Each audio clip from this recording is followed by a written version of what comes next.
Good afternoon, everyone. Thank you for joining our second round of virtual meetings for the Connecticut 2055 Long Range Transportation Plan.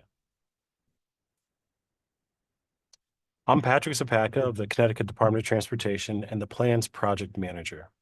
I am pleased to be joined today by our team with the Connecticut DOT, including Commissioner Eucalito, who will provide a few remarks, and our prime consultant, CDM Smith.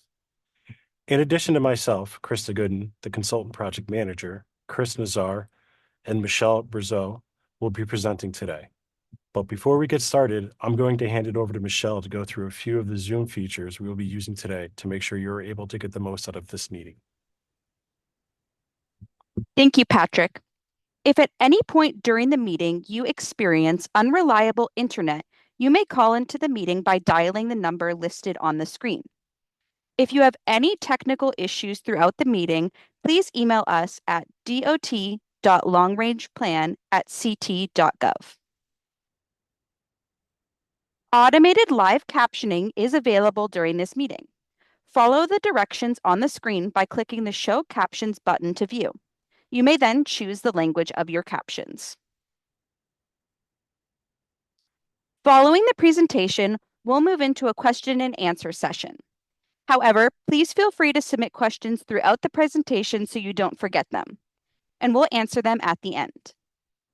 To submit a question, follow the instructions on the screen. First, select the Q&A button at the bottom of the Zoom webinar to open the feature. From there, please type your question into the text box and click Enter. We will also accept questions verbally after we have taken all written questions. Simply use the raise hand feature at the bottom of your screen to ask a question verbally. Don't worry, we'll go back through all of these instructions before we move into the question and answer session.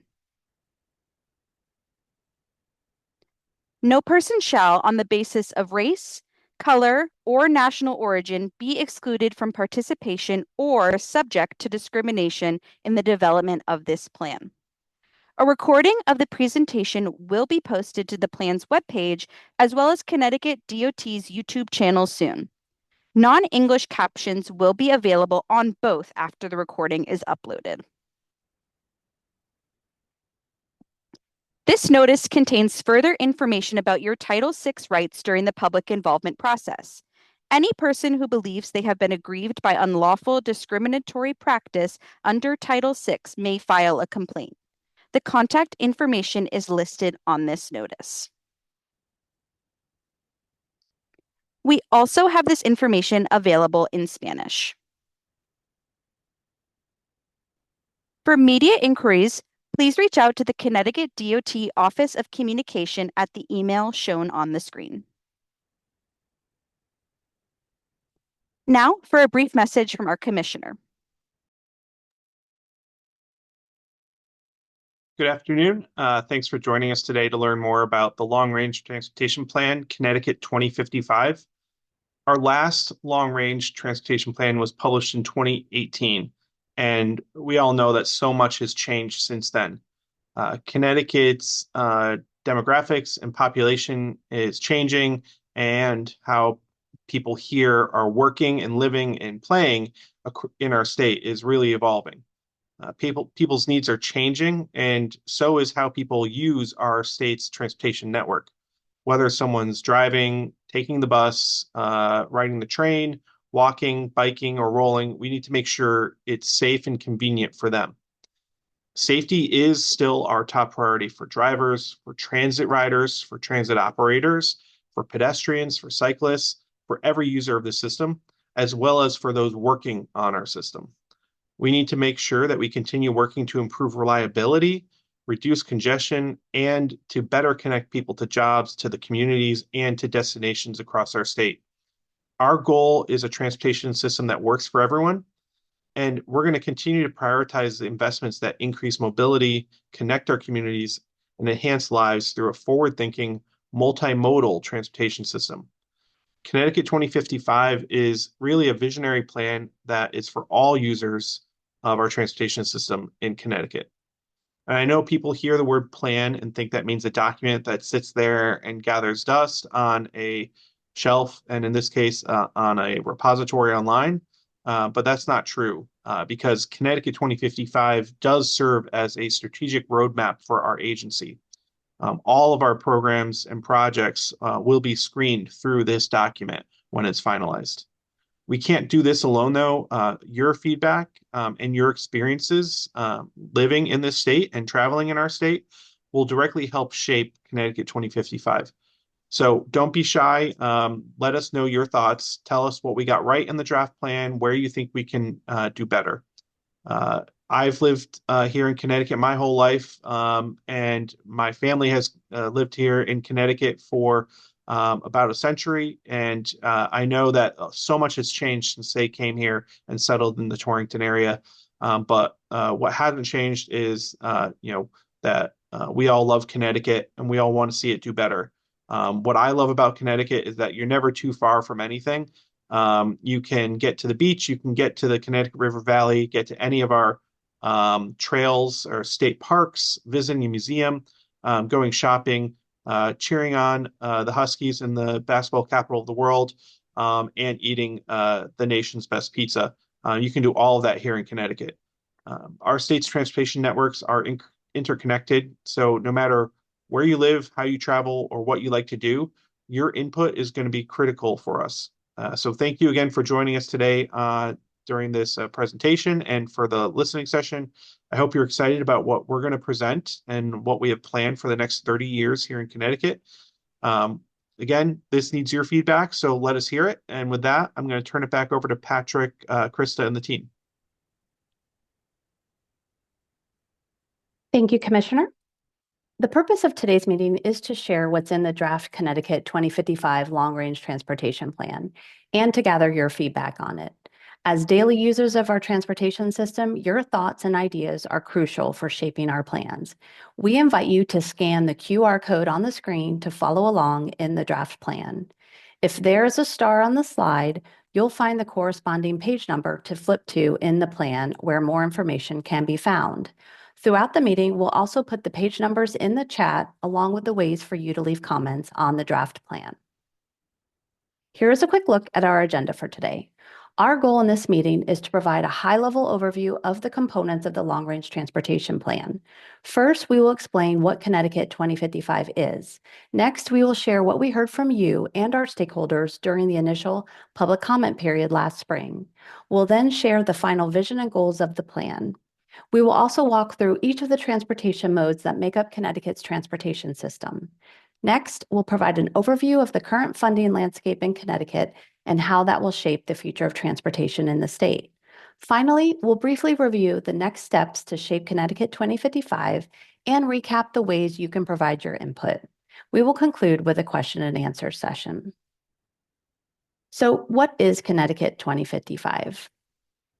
Connecticut 2055 is our state's long-range transportation plan. And a long-range transportation plan serves as a policy framework that is typically revisited every 3 to 5 years.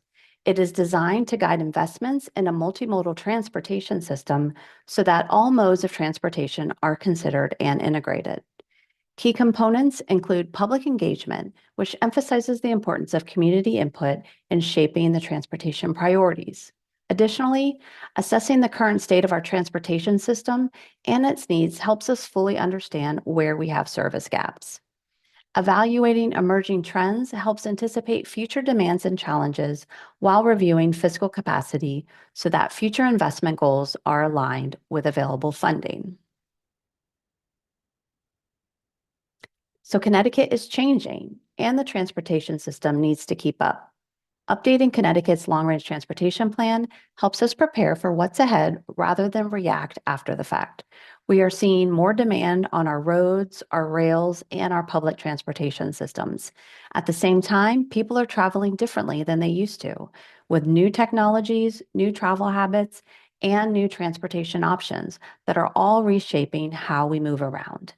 And because financial conditions can shift over time, we need a plan that ensures we can maintain and improve our system well into the future.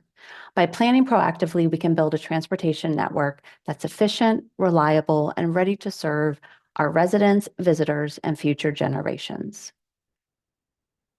So how does Connecticut 2055 fit in with our other plans and initiatives? Connecticut 2055 integrates seamlessly with a variety of other strategic plans for a cohesive approach to transportation across our state. It serves as the foundation that guides all of our initiatives, such as the statewide Transportation Improvement Program, which is a multimodal plan that lists our funded projects, and the statewide freight plan that focuses on moving goods into and out of the state safely and efficiently. These plans also play a critical role in enhancing transportation safety. For instance, the Strategic Highway Safety Plan develops comprehensive strategies on how to reduce crashes. By setting the foundation for these various plans, Connecticut 2055 not only supports our current initiatives, but creates an approach to address future transportation needs. Next, Michelle will share more on our public and stakeholder engagement that helped shape the plan. Thanks, Krista. So, how did we develop Connecticut 2055? First, we met with you, our community members and stakeholders. During the spring of 2025, we launched our initial comment period. During this time, we traveled around Connecticut, hosting 10 in-person listening sessions, 2 virtual public meetings, as well as launching an online survey and webpage to gather feedback. Collectively, we heard over 700 ideas, suggestions, questions, comments, and concerns that helped shape the draft plan. You let us know you wanted a public transportation system that was user-friendly and affordable, solutions to address traffic on the roads, safety improvements, and investments in sustainable infrastructure and technologies. So, how did we incorporate your input into Connecticut 2055? Your feedback validated that the draft vision and goals we shared with you last spring aligned with your vision for the future of transportation in Connecticut. Your input also helped us confirm and even identify challenges and opportunities for our transportation system, which ultimately helped inform the strategic actions and funding priorities within this plan. Throughout the rest of the presentation, we will cover all of these topics so you can see how your input influenced the plan. First, let's start with the vision and goals. The vision and goals for a long-range transportation plan serve as the guiding framework for how to invest in the state's transportation system over an extended period of time. The Connecticut 2055 vision outlines an ambitious goal for the future of transportation in our state. Building on Connecticut DOT's mission, our vision is: we envision a safe and accessible transportation system that connects and enhances our communities. We strive for reliable and resilient multimodal transportation options for everyone. Our mission is to improve lives through transportation. Next, we developed the goals to break down the vision into specific, actionable objectives that guide the planning and decision-making process. We used 4 key pieces to develop the goals. The previous plan reflects our past strategies and lessons learned, while trends emphasize the importance of staying ahead of market dynamics, population changes, and travel behavior. All transportation modes embodies our commitment to a multimodal approach, so future investments and improvements facilitate the movement of people and goods across various modes, including bus, rail, train, bicycle, and pedestrian. Lastly, public and stakeholder engagement points to the feedback that we gathered with you, our stakeholders and communities last year. Together, these elements help form the goals for Connecticut 2055. Connecticut 2055's goals aim to create a transportation network that benefits all residents. Safety for all users highlights the commitment to reducing serious injuries and fatalities and fostering a sense of security among users. Connected Communities emphasizes the importance of providing reliable transportation options to get people to where they need to go. The goals also stress the need for resilient and sustainable infrastructure and an innovative future, which will leverage emerging technologies to enhance the transportation experience. Ultimately, this plan is being designed to support a vibrant economy, by facilitating the seamless movement of people and goods, thereby creating opportunities for growth and prosperity in Connecticut. Each of these goals are paired with actionable objectives, which are steps that Connecticut DOT can take to achieve the broader goals. Next, I'll hand it back over to Krista, who will share Connecticut's multi challenges and opportunities. Thank you, Michelle. Next, we're going to cover some of the challenges and opportunities Connecticut's transportation system is currently facing. To plan for Connecticut's future, we first needed to understand what's happening in our transportation system today. What's working, what are the challenges, and where we have room to improve. We looked at 4 major components of the system. Roadways and bridges includes everything from interstates and freeways to the local roads people use every day. Public transportation includes our buses, passenger rail, and microtransit services such as Dial-A-Ride. Active transportation includes sidewalks, bike lanes, trails, and other places where people walk or bike. And freight includes the trucking routes, freight rail lines, airports, deep water ports, and pipelines that keep goods moving across the state. Reaching Connecticut's transportation goals won't be simple. Every mode faces its own sets of challenges, but each challenge also brings opportunities to strengthen what we already have, improve how we operate, and build on our past successes. Over the next few slides, we'll walk through the key challenges and opportunities for each of these components of the system. Connecticut DOT manages over 3,700 miles of roadways and over 4,000 bridges on Connecticut's interstates, highways, and other state routes. Key issues affecting our roadway and bridges include traffic congestion, with the most extensive issues occurring in urban areas such as Bridgeport, Stamford, and New Haven. Other challenges include the state's aging infrastructure and unsafe driving behaviors of people on the road. To counteract some of these challenges, Connecticut DOT is looking to expand access to public transportation, invest in preserving our current infrastructure, enhance safety programs for both drivers and workers to reduce crashes and injuries, and design more resilient infrastructure and incorporate new technologies and materials in construction. Connecticut DOT is one of the few state DOTs that directly owns, operates, or subsidizes nearly all of its public transportation. CT Transit is the state's primary bus operator, and CT Rail is its partner, and its partners provide passenger rail services. Challenges facing the public transportation system include aging rail infrastructure and outdated vehicles. Also, issues with frequency and reliability of service, uncertainty around long-term funding, and safety concerns like at-grade rail crossings. But opportunities to strengthen Connecticut's public transportation system include strategic asset management to extend the life of vehicles and facilities. Additionally, investments to improve reliability and rider experience, along with support for transit-oriented development, can improve access, reduce emissions, and better connect our public transportation with our surrounding communities. Connecticut also offers a growing array of active transportation options, including hundreds of miles of bicycle and multi-use trails, as well as an expanding network of pedestrian paths. Our commitment to active transportation is reflected in the Active Transportation Plan that is also currently being updated. Key challenges of the system include missing connections between bicycle and pedestrian infrastructure, safety of our users, maintaining the trails and paths in good condition, and integrating the use of e-scooters, e-bikes, and other growing modes of travel. Opportunities to improve the system include expanding the number of and connections to multi-use paths, investing in those active transportation improvements in our underserved communities, and building upon our current programs like Connecticut DOT's Complete Streets Initiative, which focuses on expanding pedestrian, bicycle, and public transportation infrastructure within the project development process.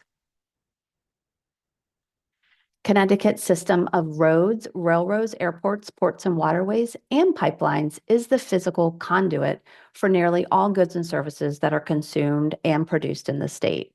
And by linking the New York metropolitan area and mid-Atlantic states to New England, Connecticut's freight network plays a vital role in supporting both the regional and national economy. Challenges within the freight network include constraints in the rail system that slow goods moved, also the heavy congestion on interstates, including to and from Bradley International Airport, a lack of sufficient and safe overnight parking options for truck drivers, and the need to rehabilitate, repair, and replace aging freight facilities.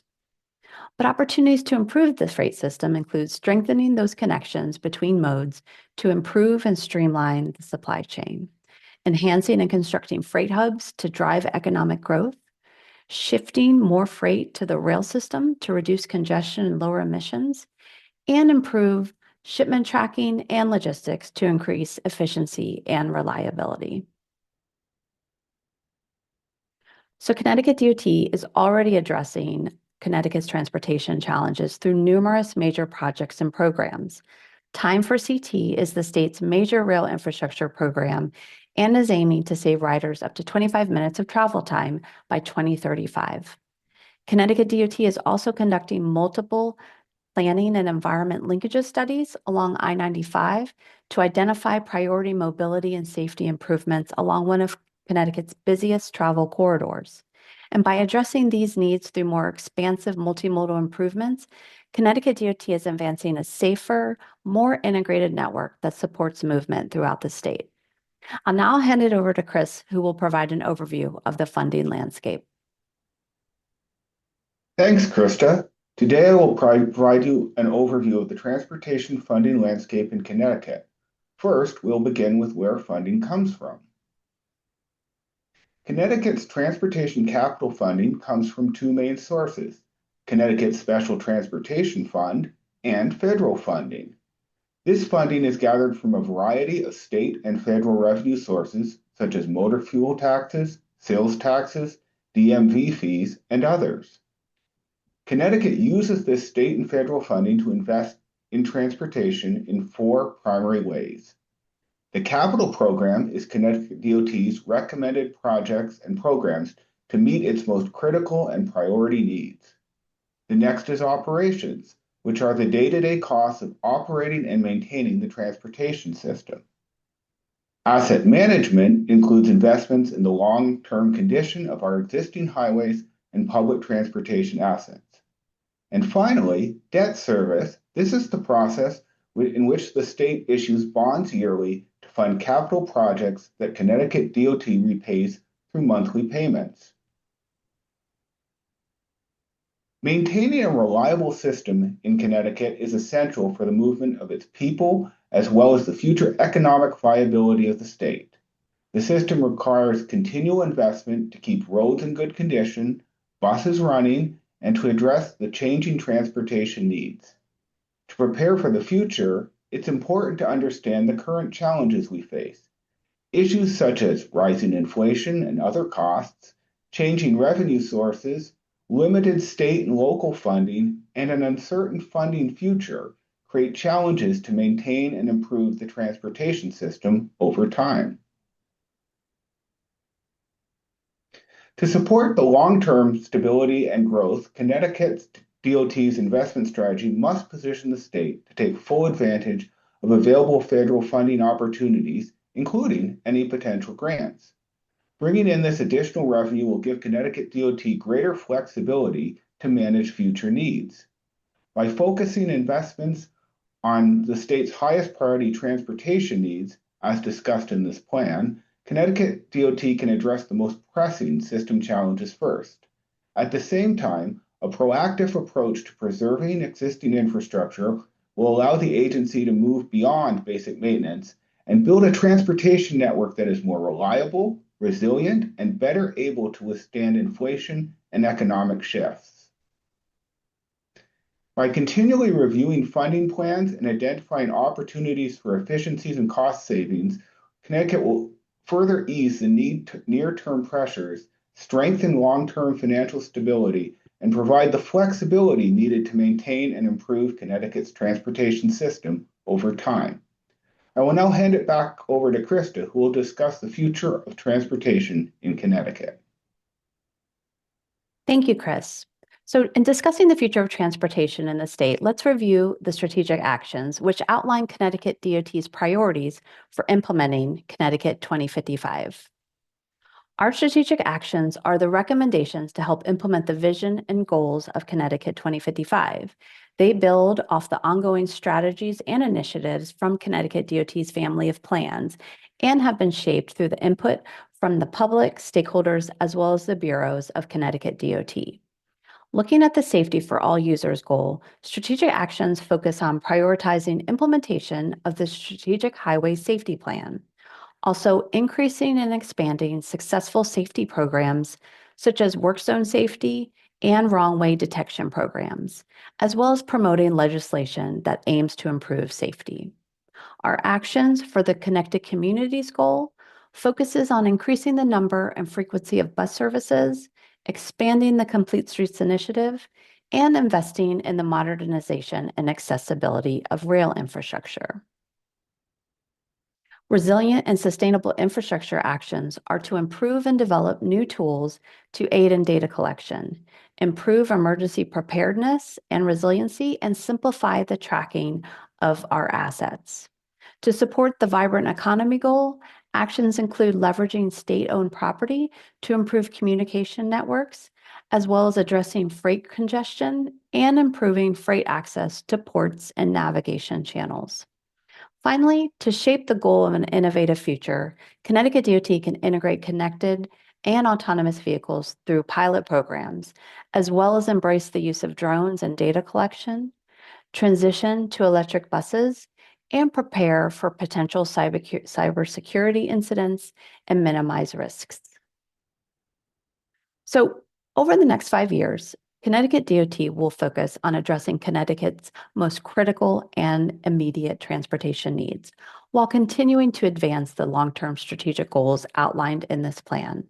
Our projects and programs are guided by a set of priorities that balance safety, system preservation, reliability, and the improved movement of people and goods across the state. And these priorities align directly with the goals and objectives of Connecticut 2055. And they're carried out through the projects and investments identified in Connecticut DOT's most recent capital plan, as well as the State Transportation Improvement Program. Together, these programs help connect our near-term investments with our long-term outcomes. So as the Commissioner mentioned previously, we cannot implement Connecticut 2055 alone. It will be a collaborative effort between our people at Connecticut DOT, who will carry out each step from planning to construction, but also our state, federal, and local partners who provide constant collaboration and coordination. And finally, you, our communities, who are essential in helping us understand the challenges you are facing every day and help shape improvements that will improve your lives through transportation. Finally, I'll hand it over to Michelle, who will discuss what's next, and then we will begin our question and answer session. Thanks, Krista. So, what happens next? Connecticut DOT is already hard at work to address the transportation needs expressed today and will continue working on numerous major projects, multimodal planning studies, policies, and programs that are needed to improve safety, reduce congestion, and modernize infrastructure through planning, engineering, and public feedback. We will focus on our most critical and immediate transportation needs while also addressing long-term strategic goals. Now that the draft plan is published, we need your feedback to help us finalize it. As a people-first organization, it's important that Connecticut DOT makes a plan that reflects the needs of its communities. That's why we're here to gather input from you a second time. We want to give you the opportunity to see how your input was incorporated from the initial comment period and confirm that our vision for the future of transportation in Connecticut aligns with yours. There are several ways for you to provide input. You can visit the plan's website at portal.ct.gov/long-range-transportation for more information and to view these meeting materials. We will also drop the link in the chat, or you can scan the QR code on your screen. You can also send comments via email to dot.longrangeplan@ct.gov or mail them to the address listed on the screen. Whether you have specific concerns or general comments on the Connecticut 2055 Long Range Transportation Plan, we'd love to hear from you. Please share your feedback through May 22nd, 2026. Now we will transition into our question and answer session. Let's have a productive, friendly, and efficient meeting. Please remember to use respectful language and maintain professional meeting behavior. While we encourage you to submit comments through our Q&A feature, if you would like to ask a question verbally, a facilitator will unmute you to do so. Simply raise your hand. We will be moving through the submitted questions first, and for the sake of time, we may group similar questions together so that we cover all topics for discussion. A recording of this meeting will be available on the plan's webpage soon.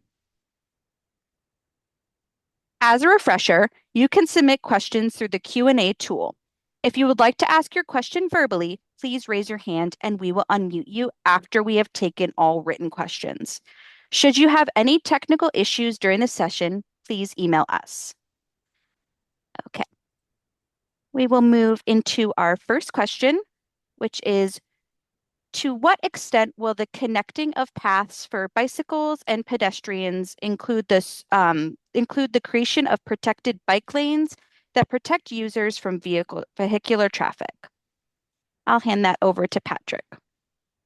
Thank you. I really appreciate the question. That is such a good question. I just wanted to kind of clarify that the long range plan doesn't guarantee like actual protected bike lanes, but the long range plan will clearly acknowledge that many of these routes will require like more robust facilities and that are safe and comfortable for our users. So it's something that we'll definitely consider with our plan, but at a high level, between our long range plan and our active transportation plan, it's something that we will consider. Thanks, Patrick. Our next question is, what time frame does the plan cover? Yeah, so the long range plan, it's for Connecticut, it's a 30-year plan. The 2055 plan will cover it from the period 2024 through 2055.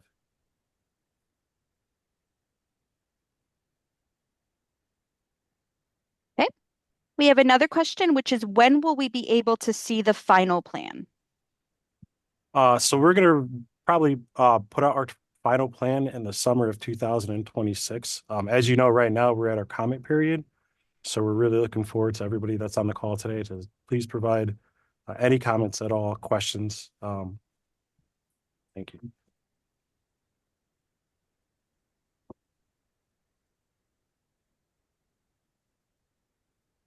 Okay. Got a few more coming in here. So next is, what topics does the plan cover?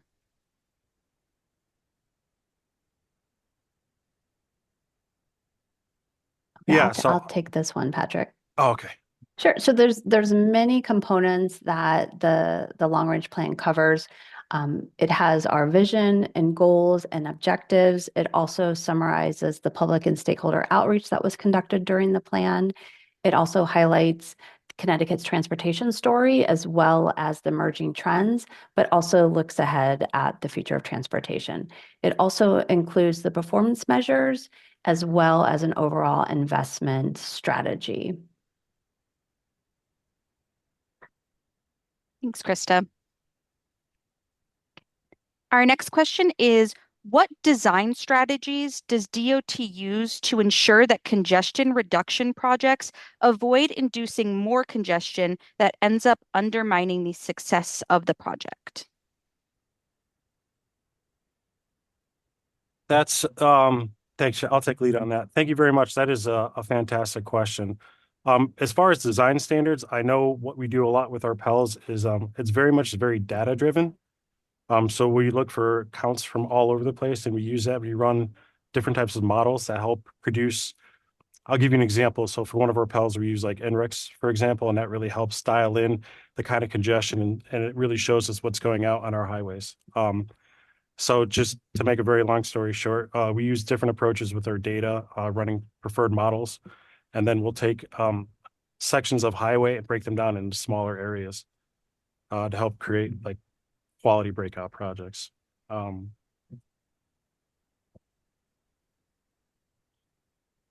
Great. Next question is, given the length of Connecticut's Long Island Sound and river coastline, does DOT have any intent to focus on ferries as a mode of transportation? Can hand that one back to you, Patrick. Okay, I'll take lead on that. Right now we are updating our freight plan. I know our freight project manager, he actually isn't on our call today. But we are going to be working with advocacy groups such as our ports and our ferries, and I think we're going to have that conversation. Thank you. Okay, next question is, what do you mean by more robust facilities that are safe and comfortable? And what would be some examples?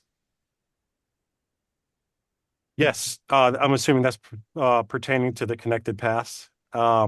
Robust facilities, because, a lot of the times the department's going through, we have programs such as road diets, right? So if there's certain sections of roadways, it's an approved method through FHWA where we could take a 4-lane roadway and narrow it down.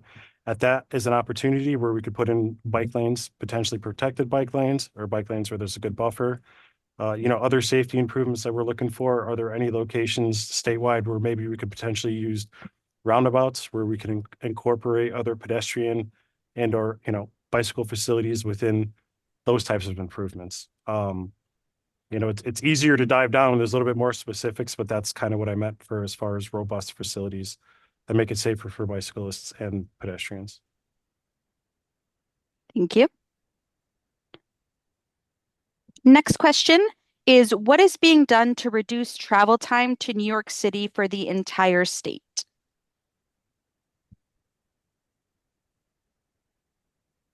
I'll take lead on that. That's a great question. I do know that for Metro North, they are working on times where they can improve potentially Metro North times from New Haven down to New York City as one method. I know currently in the department, we do have ongoing PELs, one in Stamford, one in Greenwich, where we're looking at ways to reduce congestion and improve travel times through that area. And those are two right off the bat that I know of. Great. Thank you. All right, our next one's coming in as, does the plan include the need for and the increased creation implementation of commuter parking? I don't know that off the top of my head. From what I understand, it's something we'd want to incorporate. We wouldn't specifically point out specifics such as commuter parking. But that is a great comment, and I'll make sure that when we are updating our plan with your comment, we'll see if we can incorporate that in some way, shape, or form. Thank you. All right. And then is there a plan in Connecticut 2055 for completing the East Coast Greenway in Connecticut as a fully off-road facility? I don't know that off the top of my head. Right now, we're currently updating, as Krista mentioned, our active transportation plan. I can ask one of our active transportation experts to see.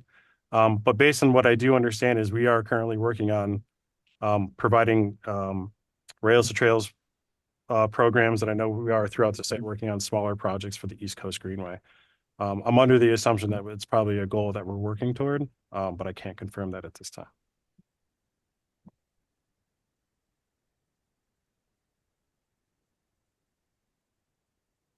Thanks, Patrick. That seems to be it for our written questions. Can get everyone a few minutes, but we can go over the instructions next for a verbal question, if anyone would like to raise their hand.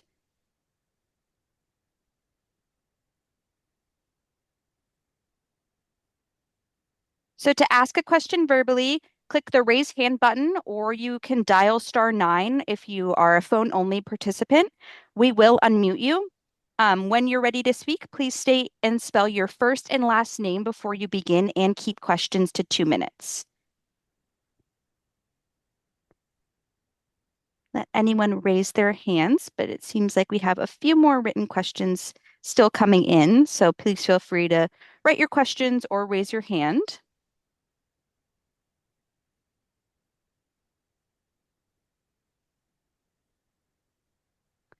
So our next written question is, are you considering the creation of bus-only lanes, bus stops with electronic signage showing when the next few buses will be arriving, and improving public transit access to train stations so that fewer people have to drive and park at the stations? So a few questions in there. Yeah, there's a Patrick. couple of questions. So I do believe that from my understanding, we are actually working on a BRT system from New Haven to West Haven, which I've heard about and it's pretty exciting. I do believe we're still in the preliminary stages of that. So, but we are working forward to actually introducing a BRT system, which is a little bit different than our fast track, which is a success story that we have here up in Hartford, Connecticut. And I'm sorry, the other questions? Then we have a question about electronic signage along the bus stops. That is a good question. I don't have an answer for that, but it's something that I can definitely look into and get back to you at a further date.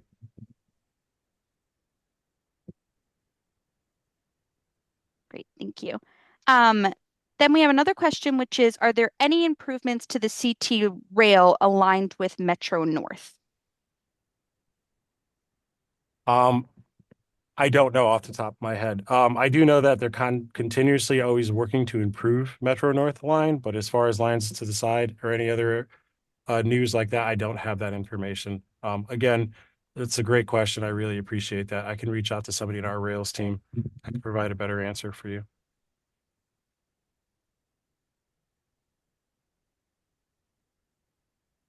We have a follow-up question about the congestion reduction projects we spoke about earlier. And this person was wondering if the data addresses induced congestion or if there are other ways to ensure avoiding induced traffic. That is a great question. I'm not really familiar what is meant by induced congestion. I guess I would need a little bit more clarity on that. But the department's very data driven. I could speak to the data itself. To us, it really allows us to make good decisions that are non-biased. I know when we work with our partners, like such as FHWA, the data is really important for us to present, how we're going to make these investments and why we need to make these investments at this time. And that's the kind of data that we would use to justify, whether we want to make the improvement or not.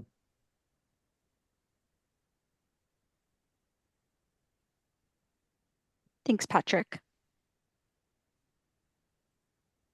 And Krista, maybe if we want to go to the next slide, this would be a good opportunity to remind everyone that the public comment period is open through May 22nd. So if you have more specific comments or questions, we encourage you to submit your comments online and we can get back to you that way as well. And these are the ways to submit that feedback.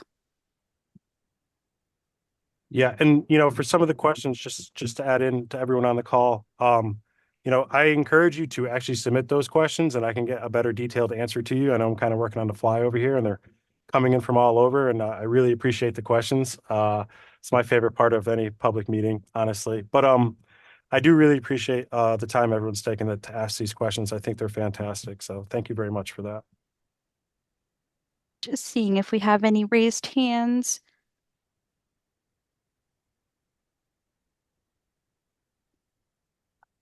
And we did have a follow-up from that last question that they were clarifying that they meant meaning adding more lanes that get filled with traffic that creates more congestion. And thank you for trying to answer the follow-up. So Yeah, no, that's that's good as far as adding lanes.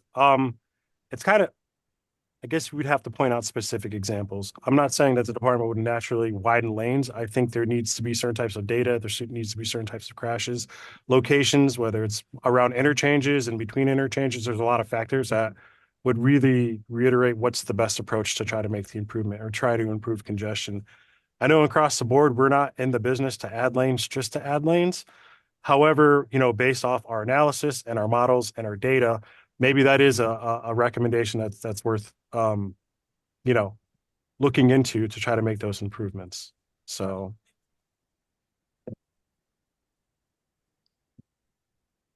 we have one more question here, which is, to what extent has your department looked to other jurisdictions, Copenhagen, Amsterdam, Paris, Stockholm, for inspiration, data, and innovative solutions? That is a great question. I personally have not looked outside of the US. I do know that we've been working closely with New York, Massachusetts, and Rhode Island, like our sister states. They've been really helpful in providing us information and guidance. I know Rhode Island just recently updated their long range plan. I was able to connect with them and our states. But I think that's a great idea. I think personally, it's something I should look into to see what else is going on outside of our country. So thank you for that. Thanks, Patrick. This next question is, will your full presentation be posted on the website? And I am happy to answer that. We will have the full recordings of both sessions available on the website after the meetings with the question and answer session. So feel free to visit back and you can watch those again. Some great questions. Give anyone just another few minutes if they would like to raise their hand or submit another Q&A.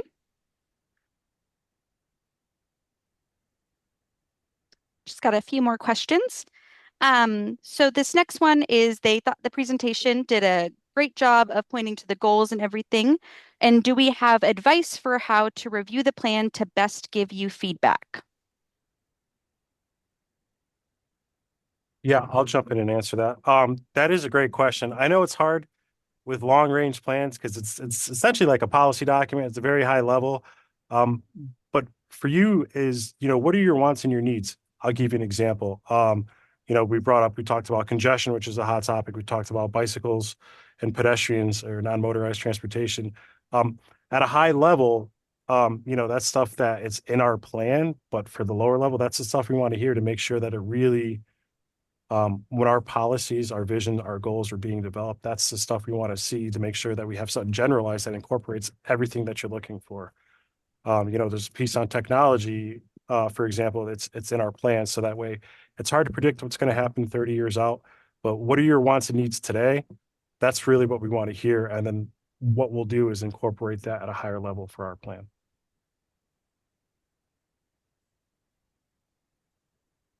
Thanks, Patrick. And the ways to provide feedback again are on the screen. So feel free to email us. You can send a letter or call us at the number listed on the screen with your comments. Next question is, are there any plans for the creation of greenways? I'll jump in and take lead on that. As far as greenways go, I don't know. Again, that might be an opportunity that where I can discuss with our active transportation plan unit. I do like greenways. I think they're great. So, at some way from a high level, as I just described, maybe that's something we can sneak into our LRP. I think that's important. So.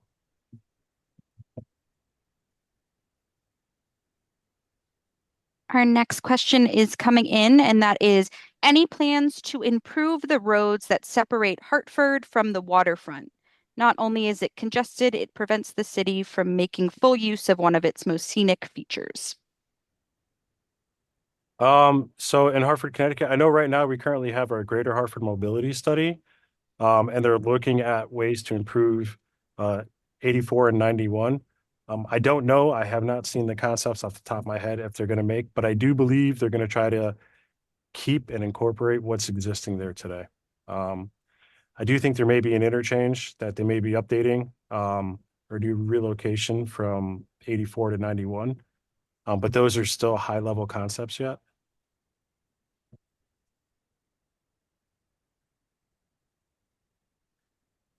Great, thank you. This question is, what are the models being used to project electric vehicle adoption and need for public charging infrastructure over the next 2 decades? That I'll take lead on that. That's a great question. I know. So we currently have our sustainability and resiliency unit. They are actually in charge of doing an update for our NEVI program. I don't have that information right off the top of my head, but hopefully we have your contact information. I can get some information for you and get back to you. Patrick, if you want me to add just a little. Yeah, Chris, please, by all means. On one of the pages in the plan, we did do a little analysis, the future of transportation in Connecticut, and we used a few different forecasts and models, including some by Golden Goldman Sachs, but we used to forecast that 65% of US vehicle market will be in this area by 2040, and that there are already 72,000 electric vehicles on the road now in Connecticut, and therefore the charging infrastructure associated with that is not something we detailed forecast out, but the plan does have content generally about electric vehicle forecasting.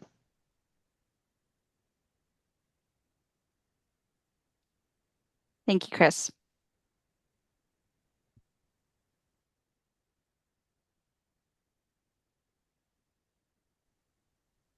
Have a few minutes left, so we'll give everyone another minute or so to type your questions in so we can answer them. And again, the comment period is open through May 22nd. So you have plenty of time, almost a month, to get the rest of your questions in throughout the comment period. And those will help us develop that final plan.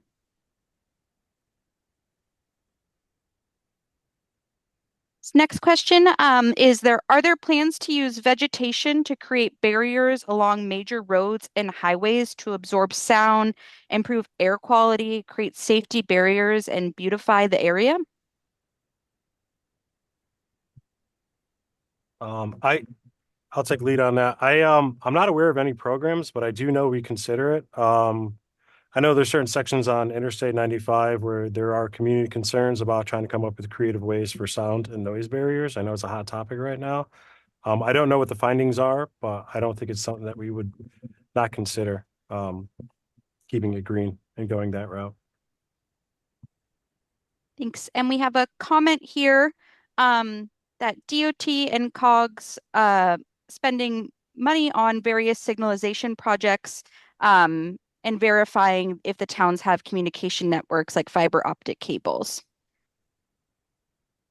I believe our goal is to have fiber optics run all over, like through our along our highways and stuff like that, to have the ability to update for signalization practice, our messaging board on our interstates and stuff like that.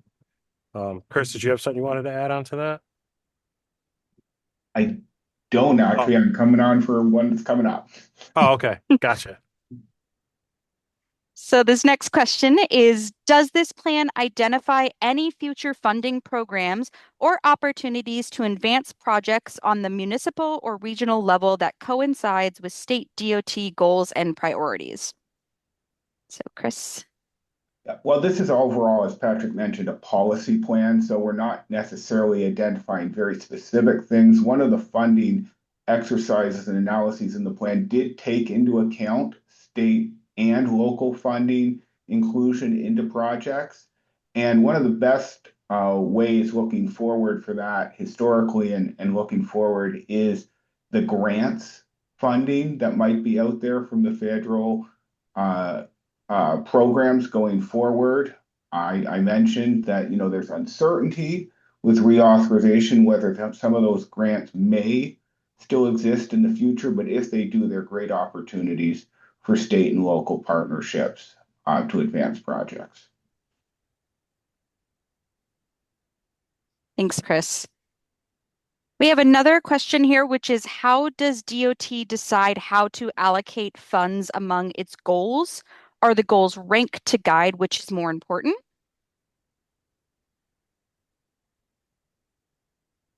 I'll take lead on that. That's a great question. So I know a lot of the department's funds we get we get a lot of federal funds allocated to us.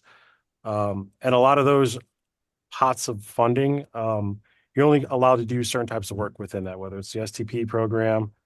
We have like transportation block funding sources. We have CMAQ funding. So these categories really allow us what kind of projects can be done. As far as goals that are ranked to guide, we have our capital plan that we actually look at and how they disseminate, how they prioritize those.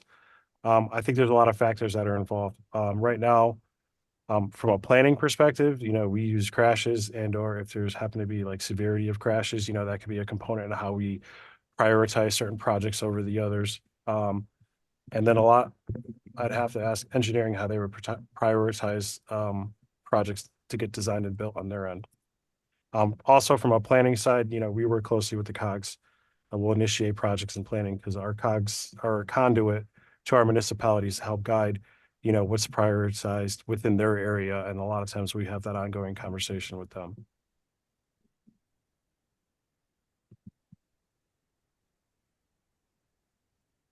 Thanks, Patrick. All right, so we're running up on our hour here. So again, we appreciate all the great comments and the time that you're committing to help shape Connecticut's transportation future. And we look forward to hearing more of your feedback. Again, encourage you to submit any of these comments and we can get you more information. Please stay engaged with us on social media, sign up for email updates, and look forward to the release of the final plan this summer. Thank you, everyone, for your feedback.